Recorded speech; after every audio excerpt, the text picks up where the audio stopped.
Hey everyone, and welcome back to another World of Warcraft Battle for Azeroth video. Today we're going to be talking about a feature that will mean quite a lot to many of you. Many people have wondered what the follow-up to the artifact weapon system will be, and we finally have our answer. The new artifact-like progression system in Battle for Azeroth is the Heart of Azeroth. Now, before we get into that, you might have missed last night's BlizzCon coverage. There is a full playlist available for you to check out that's going to be updated as the expansion information rolls on. So yeah, thanks for sticking with me for Battle of Azeroth, and let's get into this video. Okay, after we return from Argus, Azeroth is in a very dire state. Magni pled to the factions for help, but his efforts fell on deaf ears as the war began to rage across the planet. Knowing, though, that he could trust us, players are summoned by Magni, and we are given the Heart of Azeroth. Now, while we will be partaking in that faction war, players still are being charged with the defense of the world. So that's the new thing that we're getting, but what about our artifact weapons? Well, Blizzard said that they're going to have a send-off for them in-game, so it does seem like this is actually going to be covered as a part of the story, and that also does mean that you will have regular weapon drops in Battle for Azeroth content. Okay, so the Heart of Azeroth is an artifact-quality neck piece, the mechanics of which really represent a evolution over the artifact system of Legion. It is powered up using Azerite, which is a new resource that's been bubbling to the surface of the planet after the events of the Antorus raid. Now, when the Heart of Azeroth gets near Azerite, it powers up, which eventually, of course, gives you more power. Sources of Azerite are pretty much what you would expect, plus some of the new systems, such as the islands, the raids, and the warfronts. Now, this is really where the similarities with the artifact system end. Blizzard said that they had a few issues with artifacts. First, the progression was pretty much linear after September, which wasn't that exciting. It was basically a grind with not that much choice. They also didn't like how it hurt people with multiple specs, and they didn't really like the randomness that was introduced with the Netherlight Crucible. So when we look at the Heart of Azeroth, what we see is something that's trying to learn from all of these mistakes and overall deliver a better feature. Of course, only time will tell as to whether that's a successful attempt. So, the core difference is that while the Heart of Azeroth item itself does grow in power, the really important thing that it does is that it empowers your other gear. Okay, so far it seems like this operates on helms, shoulders, and chests, though they said it's not final and locked in. Now, of course, it's early days, this whole thing is subject to change, but let's talk about it. So, the Heart of Azeroth empowers 3 bits of gear. What does that actually mean? Well, when you click into each bit of gear that is Heart of Azeroth compatible, kind of Azerite gear really, and when you click into their upgrade paths, you can see a circle comprised of 4 rings. And the idea here is that the more powerful your Heart of Azeroth neck piece is, the more rings you can access in those bits of gear's upgrade trees. So the outer 1 or 2 rings might be quite accessible, but it is going to take longer for your Heart of Azeroth to, power up to the point where you can access the inner rings. Now, when you unlock a ring, you're basically just able to choose what effect you want for it. And the powers found within the gear upgrade trees are really meant to make you think about your playstyle and your talents. Essentially, their goal here is to put in more gameplay customization. And then when you look through all of your Azerite gear, they want you to properly think, what playstyle do I want, and how through my 3 bits of Azerite gear that I can upgrade and modify, how can I actually, fill in that playstyle that I enjoy or make it more powerful. And the idea is that that will play into your talents and your other effects as well to just give you more rich, deep customization of your character. Now, every time you get a new bit of Azerite gear, you empower that gear based on your Heart of Azeroth's power level. The core thing here is that the Heart of Azeroth itself is the source of power. You're not actually sinking resources into these bits of gear.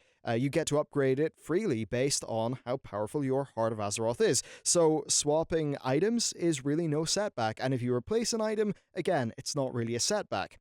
Now, you might be a bit concerned about RNG sweeping in here in a manner that is similar to the Netherlight Crucible, but thankfully, each bit of gear has its traits handcrafted and designed.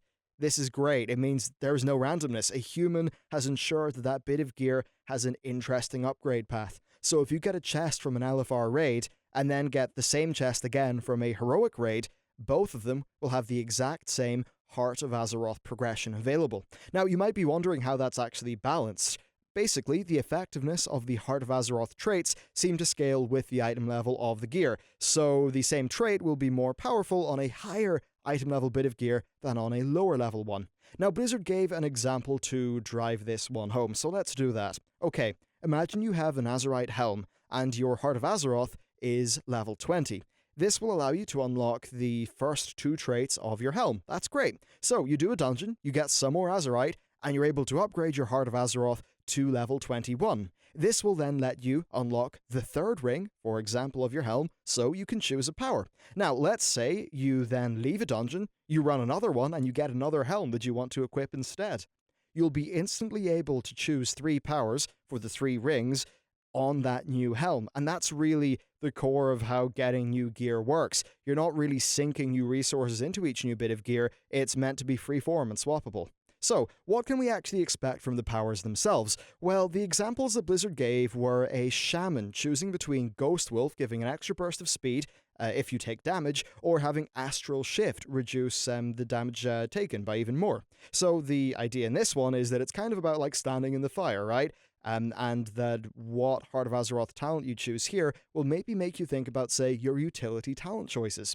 The team's goal of this is to have loads of synergy with the various different choices and the various different bits of Azerite gear, so that it's more about choosing around playstyle and less about choosing a cookie cutter trait. As an example, they're probably not going to put a straight DPS increase with a straight utility thing in, as sort of an either or choice. So really the idea here is that you can choose a set of complementing powers across all of your talents, across all of your Azerite gear, to really tailor your class's gameplay to what you personally want.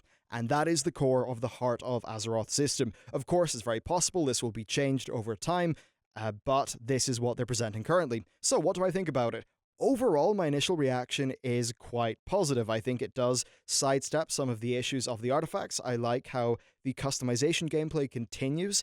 I really hope that rather than focus completely on DPS increases, that this maybe takes the lesson from legendaries, where the legendary utility effects, while often they weren't desired, they were quite fun. And the problem with those utility effects in legendaries is, well, they weren't a straight throughput increase, so they felt like you were losing. However, with something like this, if you're just able to customize how your class actually feels to play, and it's overall balanced, and you don't have to choose between something that's fun and something that does more damage, then hopefully this could be a quite interesting system. We will have to see how it pans out. There are a few issues that I can think of, such as how this will scale and the power delta between characters based on the fact that the base item level of the gear is scaling up the level of power of its effects. So again, that's all mathematical challenges for Blizzard to solve, but the core of it for me does sound better than artifacts, which I'm pretty excited about. So let me know what you think about this new feature in World of Warcraft Battle for Azeroth,